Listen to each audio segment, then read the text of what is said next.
pinag-uusapan namin yung tungkol sa mga napapansin ng mga kalalakihan. Now we go to the girls. Ayan, ano ba yung mga bagay-bagay na napapansin nating mga babae sa mga lalaki? Agad-agad. Sa mga boys. Ayan. Para sa inyo to, mga boys. Para maging conscious kayo kung ano yung tinitignan namin sa inyo. True. Ayan. Una, tinitignan namin o napapansin namin kung saan kayo nakatingin. Ganon.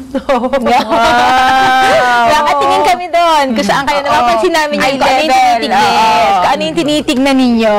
Ayan. So, maganda yun, di ba? Kasi pag may kausap ka, dapat nakatingin ka sa mata. Actually, eye to eye. Eye to eye, di ba? Okay, sa face. Parang, pero may mga lalaking mahihain, imbis tumingin sa mata mo, sa ibang, saan may iba? look away somewhere. Behind pag ganyan, parang may impression tayo mga kababayan na, ay nako, may tinatago ito. Hindi sincere. Hindi sincere. makatingin sa mata, hindi sincere. O kaya mga kalalakihan, ha? Ayan. Dapat titingin kayo. Take note.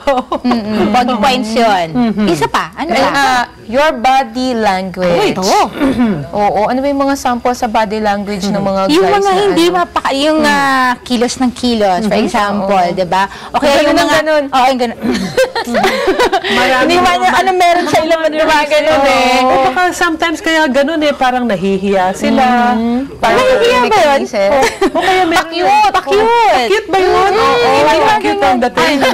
Yung iba naman, yung malikot, pagkausap mo, hindi tapos yung iba,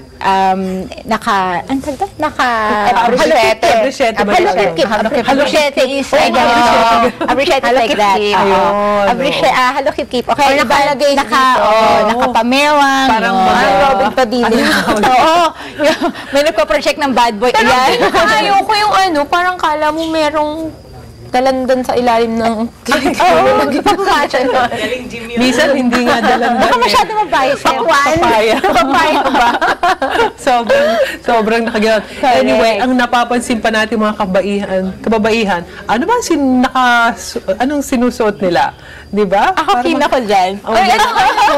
Anong favorite mong suot? Halimbawa, pag may nakakita ka ng lalaki, tas ano yung una-una mong napapansin or gusto mong suot nila? Ako kasi mas gusto ko talaga yung casual, smart casual. Okay. Ganyan, smart casual. Mas attractive sa akin ng lalaki na nakaganyan. Denim at saka white shirt. Ang cute nun, parang napaka-dainty tingnan. Walang ka-effort. Diba?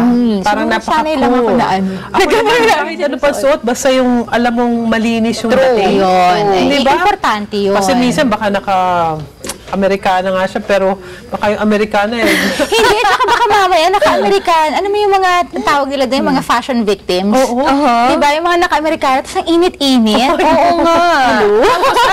Hindi. Parang dapat yung akma doon sa panahon. Diba? Actually, kahit totoo yun kahit ano naman yung isuot nila, basta carry nilang dalhin. Sometimes kasi hindi parang nagpapa-impress. yung iba, fashion, tapos sinasacrifice yung comfort. Correct. Yun. Kaya yung mga masarap na yung komportable ka na medyo nasa ayos ka pa. Totoo. Oo. Sabi ko kanina, yung personal hygiene, napaka-importante. Ay, oo. Ako sa kuko. Ayan. Diba? Kuko sa nails. Kuko sa kamay. At saka sa paa. Nagbubulungan natin to, pero ito yung bulong na nais nating marinig din ng mga kalalakihan. Ganun din naman ang kababaihan. Diba? Alam namin na mahilig kayong mag-gym, mga guys. Pero naman, pwede naman na pag-gym, mag-shower muna bago kayo makipagkita sa inyong mga diba? Actually, before and after, not bad. Basta yung quick shower lang. Para hindi yung dadaanin sa pabango. Correct. Pag-uusapan lang din natin yung pawis-pawis, diba? Habang after mag-gym, tuloy natin yung discussion natin kahapon tungkol sa natural home remedies ng sweaty palms, saka ng paa. Kasi diba usually kapag nag-gym, yung paa, nagpapawis, ganyan. So, pag-usapan natin kung ano ba ang mga pwedeng katulad nito kainin. So sabi, eat iodine-rich food. Yan. Seafood. Mga seafood. Like, ano ba yan? Mga clams. Tahong. Yan. Mga tahong. Ayun. So sabi, thyroid disorder can cause sweaty palms or feet. Hence, you should eat iodine-rich food which includes fish and eggs. So natural salt is also a good source of iodine. Ayan. At lagi nga natin binabanggit. Aside from that, huwag kalilimutang uminom ng tubig. Hindi dahil uminom kang tubig, lalo kang papawisan. Hindi po. Kasi ang drinking adequate water, as this lowers body temperature and reduces sweating. Ganun pala yun. You should at least drink 10 to 12 glasses of water or 3 liters of water every day. Yan ang laging pinapaalala ng taong bahay. Diba? Kaya Tubig, lagi diba? tayo may baon tubig. At mahirap na pagka na-dehydrate tayo. At wala nang problema sa tubig kasi kahit saan Sagana available, naman natin, diba? oo. At napag-uusapan yung mga tungkol sa mga sweaty palm and feet. Ito naman, ano yung mga do's and don'ts para dun sa mga, sabi nga natin, pasmado, yung kamay at mga paa. Una, avoid eating oily foods. Avoid broccoli, asparagus, white onions, garlic, curry, coffee. Ayan, yung mga dapat na Ito yung dapat ina-avoid. iwasan. Iwasan or immoderate. Immoderate. Sa pagkain. Otherwise, dapat ay Magkakaroon ka ng excessive, siguro, Sweating. Masweaty, masweaty ka kapag ganon. Ayan. At kailangan mo daw na kumain ng green leafy vegetables at saka mga tea. So, mga green tea. Oo, yan. Healthy tea. Mas healthy naman kasi. Oo, yung tsaa na yan. Pero dapat ina-avoid at hanggat hindi lang avoid, talagang hindi na dapat umiinom ng alcohol. No? Dahil ito tsaka yung nakaka-reduce din ng stress levels by exercising or taking up a sport. Correct. Diba?